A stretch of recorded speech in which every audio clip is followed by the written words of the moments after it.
Hello friends, welcome to my channel. இன்றைக்கி நம்ம சேனலில் ஒரு கப் பச்சரிசி வச்சு ரொம்ப டேஸ்ட்டாக ஈஸியாக செய்யக்கூடிய ஒரு ஈவினிங் ஸ்நாக்ஸ் ரெசிபி தான் பார்க்க போகிறோம். இது குழந்தைங்கள்லேருந்து பெரியவங்க வரலாம் ரொம்ப விருப்பமாக சாப்பிடுவாங்க. செய்கிறதுக்கும் ரொம்ப ஈஸி, பிகினர்ஸ் கூட ஈஸியாக செஞ்சிடலாம். வாங்க எப்படி செய்யலான்னு வீடியோக்குள்ளே பார்க்கலாம்.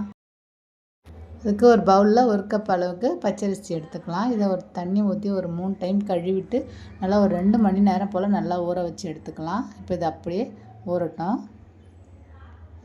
இப்போ ஸ்டவ்வில் பேன் வச்சுக்கலாம். அதில் 1 ஸ்பூன் அளவுக்கு நெய் சேர்த்துக்கலாம். நெய் நல்லா மெல்ட் ஆனதோ ஒரு அரை கப் அளவுக்கு கட் பண்ண தேங்காய் சேர்த்துக்கோங்க. சேர்த்துட்டு நல்லா வறுத்து எடுத்துக்கோங்க. தேங்காய் பார்த்திங்கன்னா நல்லா பொன்னிறமாக செவந்து வரணும். அந்த அளவுக்கு நல்லா வறுத்து எடுத்துக்கலாம். பாருங்கள், இந்த அளவுக்கு நல்லா வறுத்து எடுத்துக்கலாம். இப்போ ஒரு 2 ஸ்பூன் அளவுக்கு வெள்ளை எள்ளு சேர்த்துக்குங்க. சேர்த்துட்டு அடுப்பை ஆஃப் பண்ணிவிடுங்க. அந்த சூட்லேயே நல்லா வறுத்து எடுத்துக்கோங்க. இப்போ இது அப்படியே இருக்கட்டும். பாருங்கள், இப்போ ஒரு 2 மணி நேரம் போல் ஆயிடுச்சு. அரிசி நல்லா ஊறி வந்துடுச்சு. இப்போ தண்ணி எல்லாம் வடிகட்டிட்டு ஒரு சின்ன கப்பால் 1 கப் அளவுக்கு சாதம் சேர்த்துக்கோங்க.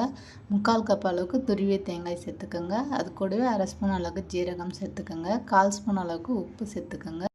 வாசனைக்கு ஒரு அரை ஸ்பூன் அளவுக்கு ஏலக்காய் தூள் சேர்த்துட்டுங்க. சேர்த்துட்டு நல்லா தண்ணி விட்டு நல்லா ஃபைன் பேஸ்ட்டாக நல்லா அரைச்சி எடுத்துக்கோங்க. எந்த அளவுக்கு மையாக அரைக்க முடியுமோ அந்த அளவுக்கு நல்லா அரைச்சி எடுத்துக்கோங்க.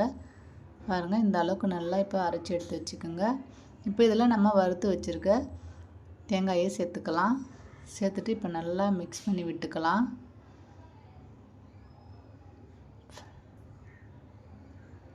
இப்போ இது அப்படியே இருக்கட்டும்.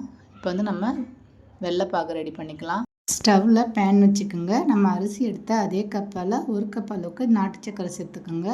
1/4 கப் அளவுக்கு தண்ணி சேர்த்துட்டு இப்போ நல்லா மிக்ஸ் பண்ணி விட்டுக்குங்க. இது பார்த்திங்கன்னா ஒரு கொதி வரணும். பாருங்கள், இப்போ நல்லா கொதிக்குது. இப்போ ஆஃப் பண்ணிவிடுங்க. இப்போ நம்ம ரெடி பண்ணி வச்சுருக்க மாவில் சேர்த்துக்கலாம். சூடாக சேர்க்காதீங்க, கொஞ்சம் வெதுப்பாக சேர்த்துக்குங்க. இப்போ சேர்த்துட்டு இப்போ நல்லா மிக்ஸ் பண்ணி விட்டுக்குங்க.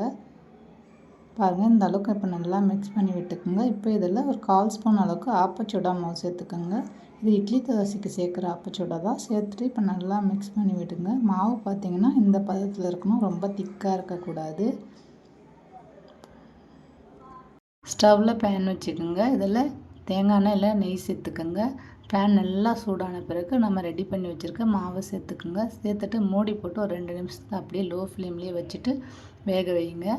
பாருங்கள், எவ்வளோ சூப்பராக வெந்து வந்திருக்குன்னு. இது இப்போ அப்படியே வெளியே எடுத்துக்கோங்க. உங்களுக்கு தேவைன்னா கூட நீங்கள் திருப்பி போட்டுக்கலாம். இப்போ இது மூடி வைக்க சொல்ல அப்படியே நல்லா வெந்து வந்துடுச்சு. பாருங்கள், எவ்வளோ சூப்பராக வந்திருக்குன்னு. சாப்பிட்றதுக்கு அவ்வளோ ஒரு டேஸ்ட்டாக இருக்கும். செஞ்சு பாருங்கள், குழந்தைங்களும் விரும்பி சாப்பிடுவாங்க.